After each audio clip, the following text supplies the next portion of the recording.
Good morning, Belen. I'm Diego Romero. And I'm Gabriel Pupo. And welcome back to this edition of WBLN for March 26, 2019.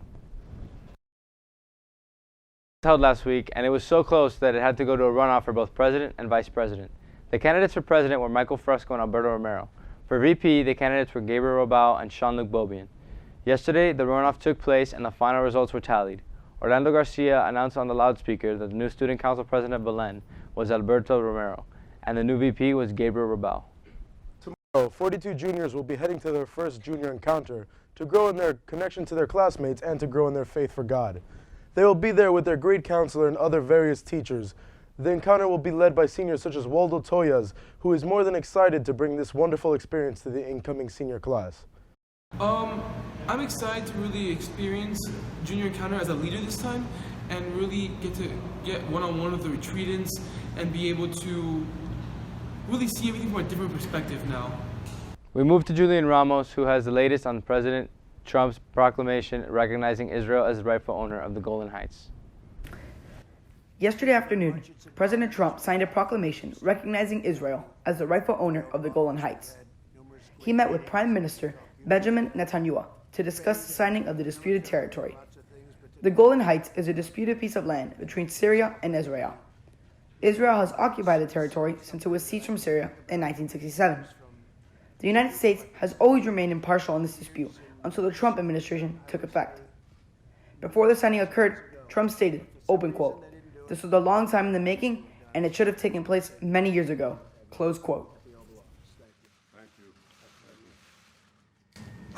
May I say that I've been here many, many, many times. I've been around. You have.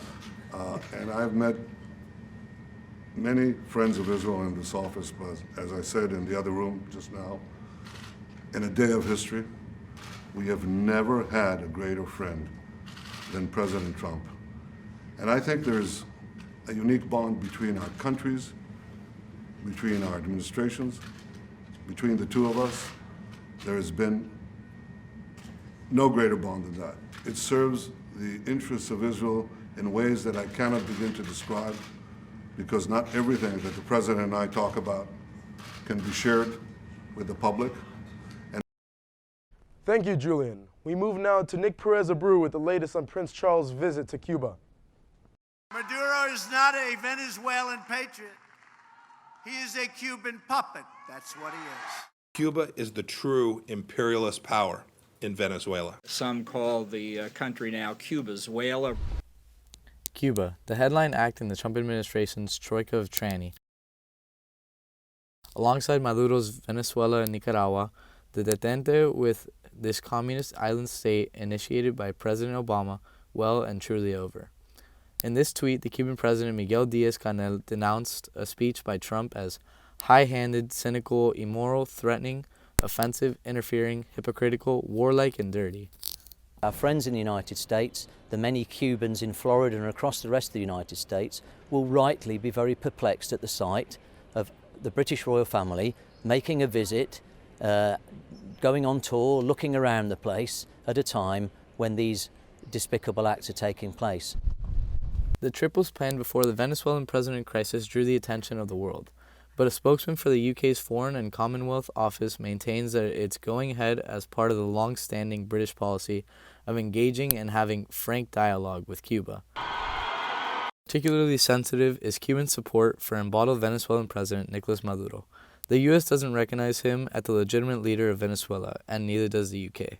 We all know that the Castro regime is the one that are propping up Maduro, the dictator in Venezuela, and then at the same time have the prince, who has unbelievable worldwide influence, go prop up the regime.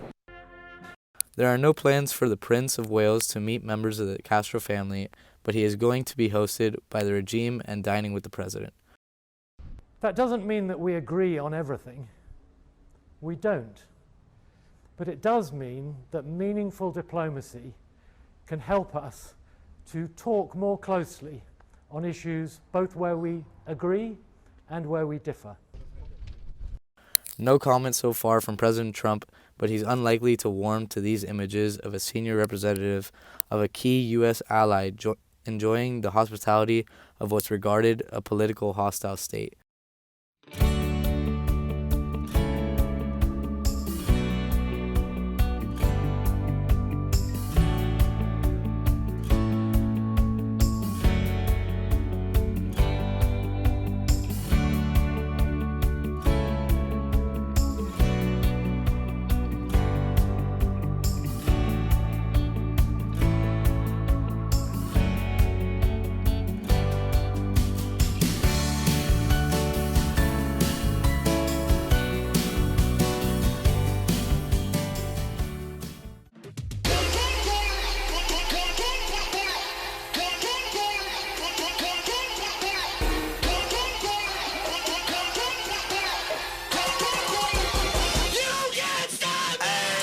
Dímelo, dímelo, dímelo. We just went gold like a week ago. They wanna know what the secret though. When you be up, put the ego low. See what I'm saying? Vegeta flow. I know Diablo, we creepin' no. Say adios, I got the yours. Thinking we stop, olvídalo. Hey, wait. They like you even Latino, bro. Hey, wait. You can't stop me.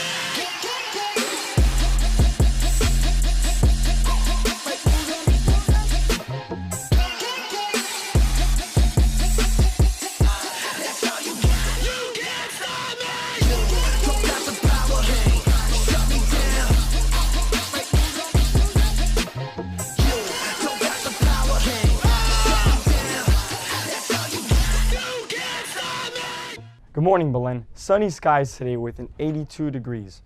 Winds coming in at 13 miles per hour, and in the evening, it'll get to 63 degrees with clear skies. Throughout the week, we have temperatures in the high 70s and low 80s with cloudy skies during the weekend and a nice sunny Sunday. That's all for your weather. Now on to sports. Thank you, Javi. Today in sports, we have a limited number of tickets for the Marlins opening game Thursday at 4 p.m. The tickets retail for $55, but are able to sell them for only $20. They are located in Section 25 on sale in the campus store. Cash only. Tickets will go fast. The JV and varsity volleyball teams will play Christopher Columbus High School on Wednesday, March 27th. The JV game is at 6 p.m., followed by the varsity game at 7:15. In the Roberto Gozueta Athletic Center, admission is $5 per person. Our varsity baseball team will play Archbishop McCarthy in the Field of Dreams game at Marlins Park Saturday, April 27th at 5 p.m. Tickets are $10 at the gate on game day. In professional sports, the Heat will retire Chris Bosh's jersey tonight at Heat Magic game.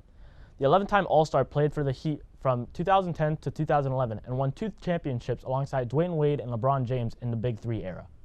His career was cut short due to health complications in 2016. Bosh, who had kept his player options open, officially announced February 12th that he'd be no longer pursuing his NBA career and would retire once the Heat retired his number. That's all for sports for today. Now back to Diego at the desk. Thank you, Adrian. Remember to follow us on YouTube, Facebook, Twitter, and Instagram. I'm Diego Romero. And I'm Gabriel Pupo.